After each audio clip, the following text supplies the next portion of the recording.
Assalamualaikum warahmatullahi wabarakatuh.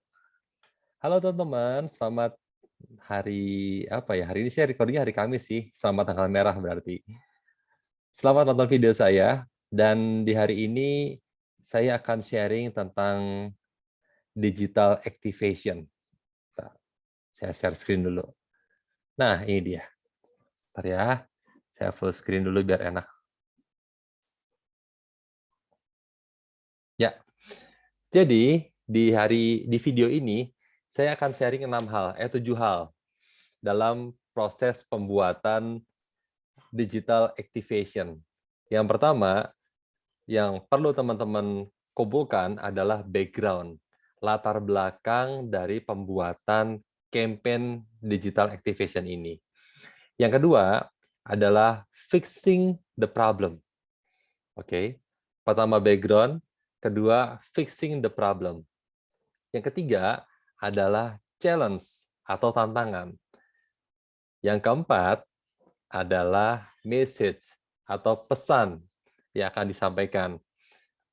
Yang kelima, ada insight, consumer insight. Yang keenam, ada ide, ideas. Yang ketujuh, ada mekanisme. Oke, bagaimana kaitan 7 hal tersebut? Saya akan mengulas dalam 2 tahap di video ini. Yang pertama, saya akan bahas penjelasannya dulu. Yang kedua, saya akan memberikan referensi 1 buah video studi kasus, kemudian saya akan bedah untuk menunjukkan kaitan di antara 7 poin ini. Background, fixing the problem, challenge, message, insight, ideas, dan juga mekanisme. Nah, yang pertama adalah problem. Jadi, saat teman-teman mulai menggali desa wisata sebagai target audience, sebagai brand yang kalian handle, kalian akan melakukan riset. Kalian akan wawancara dengan pengelola desa wisata. Kalian akan observasi, kunjungi desa wisatanya. Dan ketiga, teman-teman akan browsing, cek Instagram-nya kayak apa, cek, masukin ke Google, media ngomong apa tentang desa wisata ini. Nanti teman-teman akan menemukan banyak sekali problem. Tulis semuanya nggak apa-apa. Kemudian kerucutkan. Fixing the problem. Tentukan masalah yang paling darurat yang harus diatasi segera, dan masalahnya pastinya masalah komunikasi ya. Jadi misalnya teman-teman menemukan ada masalah infrastruktur jalan, akses jalan yang sempit ke sana. Nah, ini ini sebetulnya masalah dari masalah dari pemerintah untuk membuat akses ke sana. Cuma secara komunikasi hal itu bisa kita akali juga sih. Jadi misalnya aksesnya cuma motor nih, ya udah target audience-nya spesifik orang yang suka jalan-jalan pakai motor misalnya. Yang datang ke sana pakai bis belum jadi target audience-nya. Paling saran kita seperti itu. Nah, pastikan fixing the problem. Pastikan masalah ini adalah masalah yang urgent, masalah yang darurat dan harus segera diatasi. Masalah yang paling penting di antara problem-problem yang kalian temukan itu apa? Kemudian, setelah menemukan sebuah masalah, cari tantangannya. Tadi ya, masalahnya adalah apa namanya eh, jumlah pengunjung sedikit. Setelah digali, oh ternyata akses jalannya sempit. Fixing problem. Tantangannya meningkatkan jumlah pengunjung di jalan yang sempit. Oke. Terus dari challenge saya bisa turunkan pesannya. Nah, pesannya di sini tadi ya, karena target audience-nya kita cari orang-orang yang suka explore tempat wisata menggunakan motor, makanya pesan di sini, yuk riding ke desa wisata ini. Oke. Nah, dari situ teman-teman menggali insight-nya. Insight di sini adalah insight artinya wawasan ya, wawasan tentang target audience. Apa yang harus kita lihat dari mereka? Yaitu kita menggali perilaku dan kebiasaan dari target audiens kita saat berwisata. Jadi kita bisa nanti melihat brand kita dari sudut pandang perilaku dan juga kebiasaannya saat mereka mau healing atau mau explore tempat-tempat wisata yang baru. Nah, berikutnya dari sini kita bisa narik ide berdasarkan insight. Kemudian ide ini kita bedah jadi mekanisme. Mekanisme apa nih? Jadi gini teman-teman, begitu kita bikin campaign, target audiens kita belum tahu toh. Makanya kita harus bikin mekanisme. Pertama, gimana caranya biar orang tahu ada campaign ini. Yang kedua, gimana caranya biar orang tertarik ada campaign ini. Yang ketiga, gimana caranya biar orang join atau bergabung di digital activation campaign yang kalian bikin. Oke ya, jadi kurang lebih skemanya seperti ini. Sekarang kita lanjut, kita tonton contohnya, terus kita bedah. There are hundreds of rivers in Indonesia. Millions of people live in the river basin, and they rely on its flow for their daily water needs. Unfortunately, some rivers have been called the world's most polluted rivers. Heavy pollution leads to illnesses such as typhoid, cholera, E. coli infection, and threatens the health of at least 10 million Indonesians living on the riverbanks. Littering is the main problem. People dump garbage into rivers every day.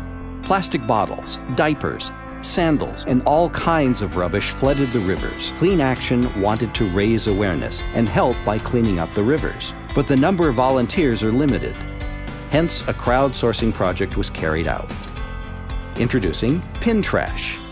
We have the world's third largest number of Pinterest users. They love to find their interests on Pinterest and share it with the world.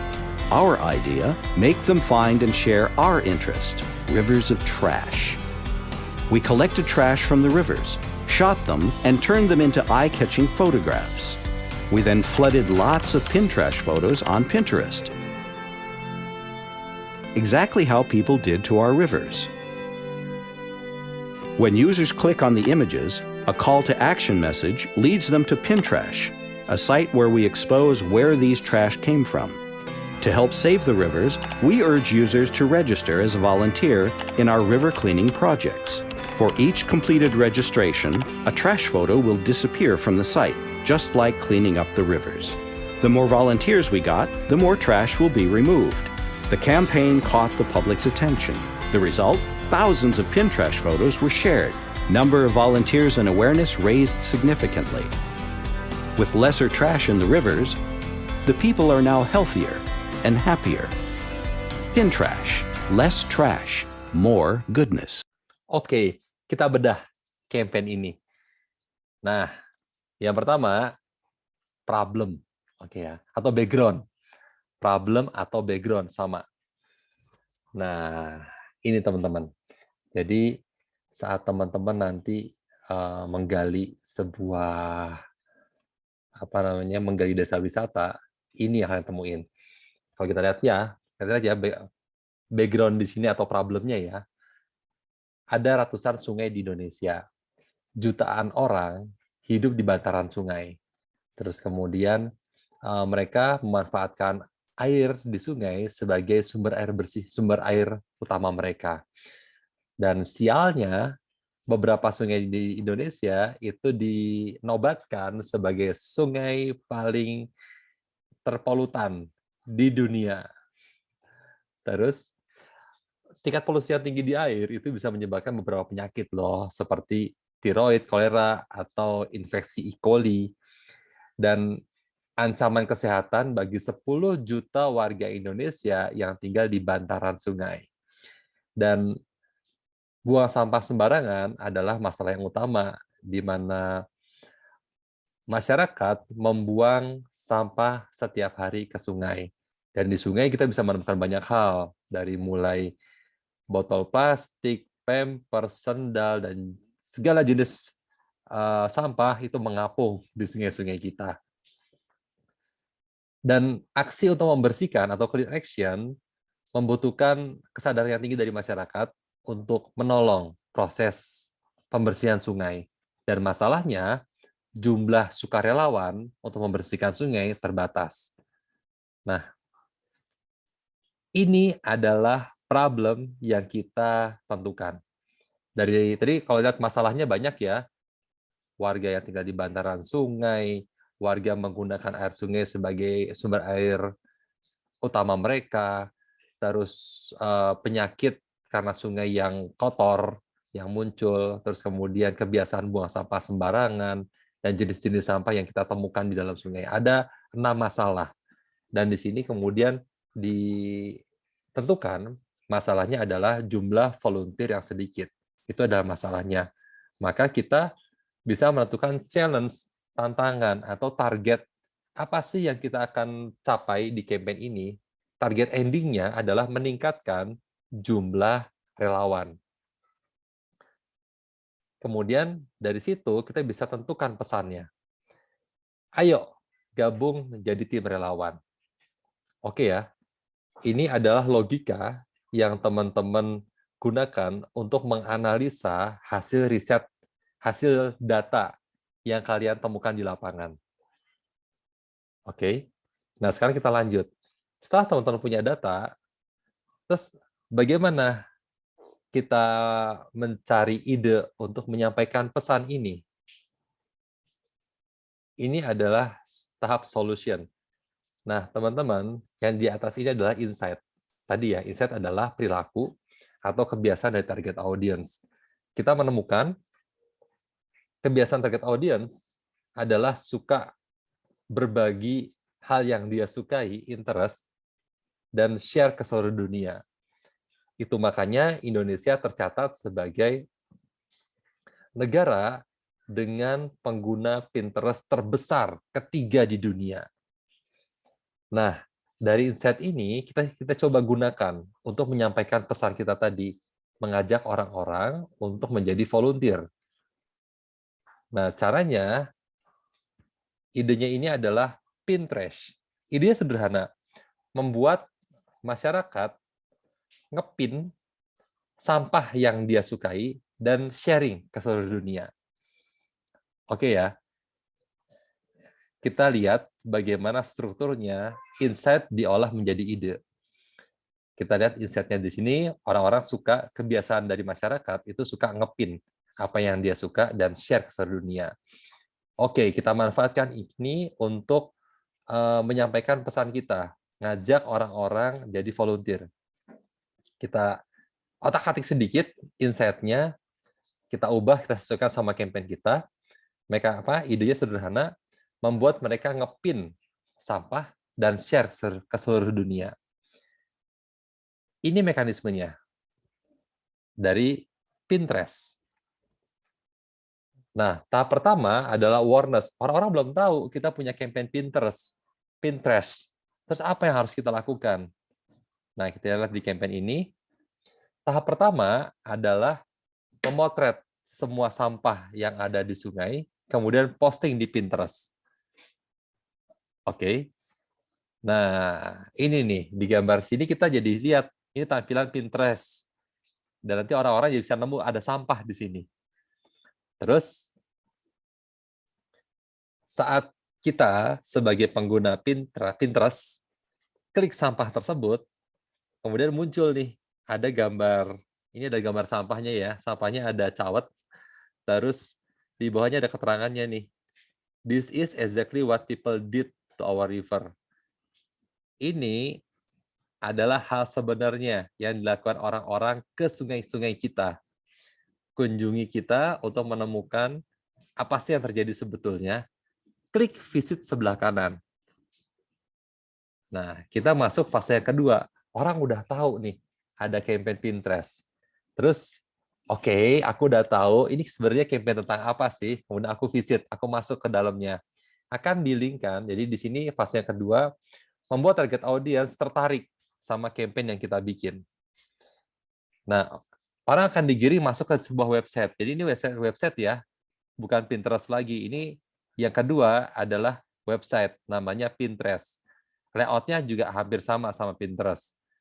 Nah, di website ini, kita lihat, dari setiap sampah yang diposting itu ada keterangan di bawahnya. Sampah ini yang botol ditemukan di sungai di Cakung.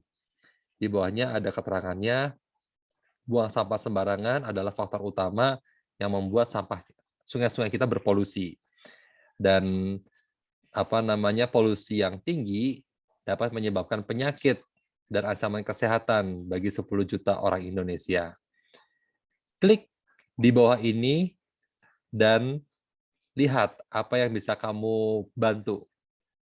Klik help-nya. Kita udah masuk fase action. Nah, di sini membuat target audience bergabung di campaign yang kita bikin. Nah ini, begitu tadi klik help, kemudian gambarnya jadi lebih gede. Terus ada call to action-nya, atau ada ajakannya. Save our rivers. Ayo, selamatkan sungai kita.